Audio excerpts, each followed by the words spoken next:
सीमावर्ती राज्य होने के नाते पंजाब को अलगाववादी राजनीति से सतर्क रखना भाजपा का कार्यकर्ता जान की बाजी लगा करके भी इस काम को करता रहेगा। आने वाले 5 सालों में भाजपा का हर कार्यकर्ता वहां इस दायित्व को जोर शोर से निभाने वाला है। ये विश्वास मैं पंजाब की जनता को आज देना चाहता हूं।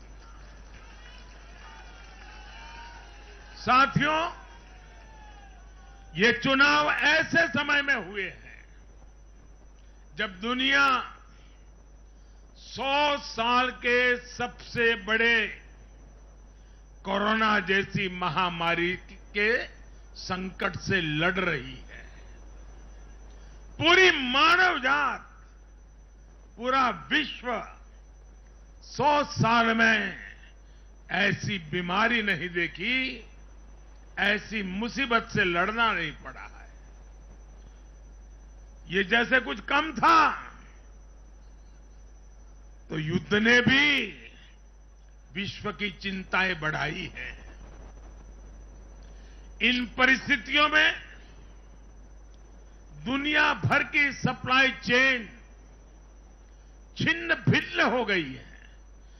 2 साल से सप्लाई चेन पर बहुत ही विपरीत प्रभाव हुआ और युद्ध ने उसमें और जोड़ दिया। इन चुनौतियों से निपटने के लिए भारत ने जो कदम उठाए, आर्थिक स्तर पर जो फैसले लिए, गरीब कल्याण के जो फैसले लिए, उन सभी ने भारत को संभल कर आगे बढ़ने में बहुत मदद की। भारत बच पाया है क्योंकि हमारी नीतियां जमीन से जुड़ी रही। हमारी नीतियां जमीन से जुड़ी रही और हमारे प्रयास निष्ठा और नियत की पटरी पर अविरत आगे बढ़ते रहे। जहां जहां डबल इंजन की सरकार रही, वहां पर जनता के हितों की डबल सुरक्षा हुई और विकास के कार्यों की गति भी तेज हुई। इस समय जो युद्ध चल रहा है, उसका प्रभाव प्रत्यक्ष और परोक्ष रूप से दुनिया के हर देश पर पड़ रहा है। भारत शांति के पक्ष में है, बातचीत से हर समस्या को सुलझाने के पक्ष में है। लेकिन जो देश सीधे जंग लड़ रहे हैं, भारत का उनसे आर्थिक दृष्टि से, सुरक्षा की दृष्टि से, शिक्षा की दृष्टि से, राजनीतिक दृष्टि से नाता है। भारत की बहुत सारी जरूरतें इन देशों से जुड़ी हुई हैं। भारत बाहर से जो कच्चा तेल मंगाता है, पाम ऑयल मंगाता है, सनफ्लावर ऑयल मंगाता है, उसकी कीमत भी अंतर्राष्ट्रीय बाजार में बहुत तेजी से बढ़ रही है।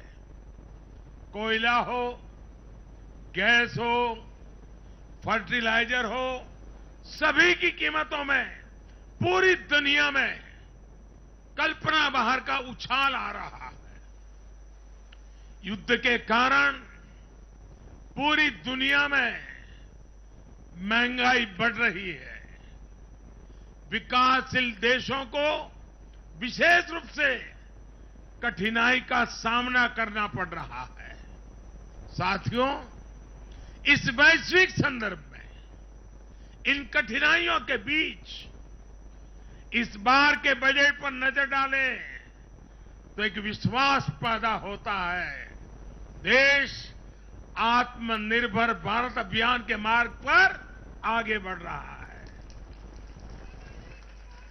इस भावना को इस बार के बजट से और ऊर्जा मिली है और मैं मानता हूं कि दुनिया भर में बने निर्माण हुए इस विपरीत वातावरण में, उथल पुथल से भरे माहौल में, अनिश्चितता से भरे माहौल में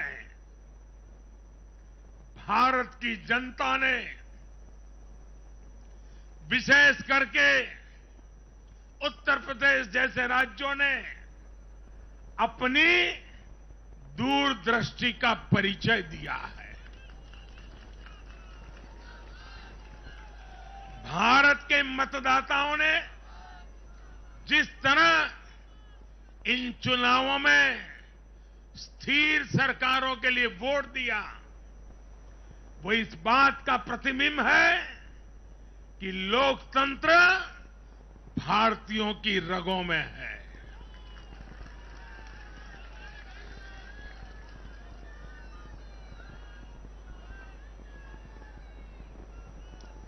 लेकिन भाई और बहनों, आज इस अवसर पर मैं देश के सामने अपनी कुछ चिंताएं भी रखना चाहता हूं। देश का नागरिक तो बहुत जिम्मेदारी के साथ देश के हित में अपना काम कर रहा है। जब भी उसको अवसर मिलता है वो जिम्मेदारी के साथ पेश आता है। देश का सामान्य नागरिक राष्ट्र निर्माण में जुटा है, लेकिन हमारे यहां कुछ लोग लगातार राजनीति का स्तर गिराते जा रहे हैं। कोरोना के इस समय में भी हमने देखा है कि इन लोगों ने देशवासियों को गुमराह करने की लगातार कोशिश की। वैक्सीनेशन के हमारे प्रयासों की दुनिया प्रशंसा कर रही है, लेकिन इस पवित्र कार्य पर, मानवता के कार्य पर, सेवा के कार्य पर, भारत की वैक्सीन पर भी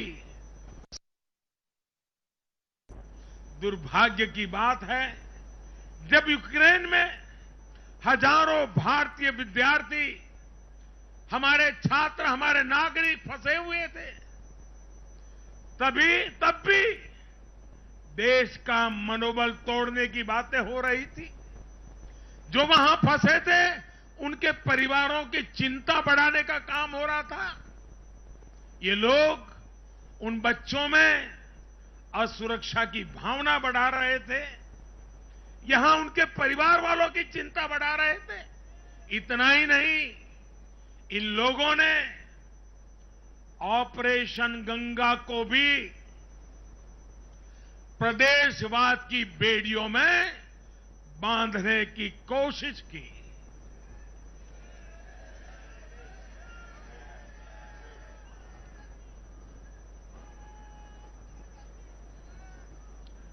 हर योजना को, हर कार्य को क्षेत्रवाद, प्रदेशवाद, जातिवाद, संप्रदायवाद का रंग देने का प्रयास भारत के उज्जवल भविष्य के लिए बहुत बड़ी चिंता का विषय है। साथियों, इन चुनावों में मैंने लगातार विकास की बात की।